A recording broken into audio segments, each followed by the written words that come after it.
fear of how their congregation will respond to their sermons. I hear a lot of fear. But if I really preach that, I'll lose half my people.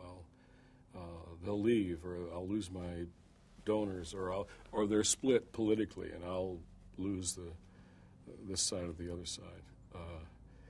And I don't think we should be preaching in a partisan, political way. I really don't think we should do that. We often say God is not a Republican or a Democrat, but you can't avoid the issues that the gospel impacts. And we have to love our people enough to preach the gospel to them. If we're not doing that, I think it's at some level it's a lack of love. Now, it's important, though, that the preacher isn't just a preacher. I heard a story recently, I forget where it was. Somebody was telling me they were preaching about the war in Iraq, against the war in Iraq.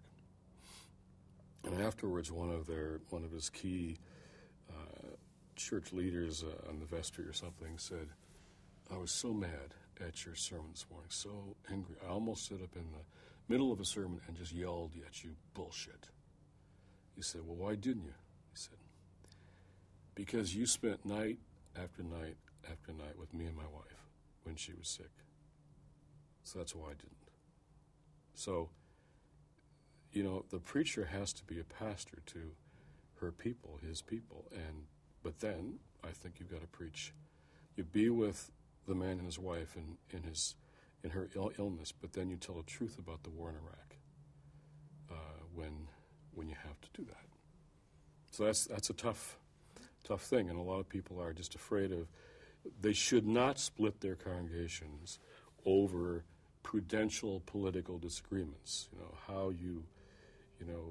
What is the impact of the minimum wage on an economy? Those are legitimate discussions that economists and politicians can debate. But the priority of the poor, or the prophet saying that the test of any society is how we treat our poorest people, that is a principle that you've got to preach.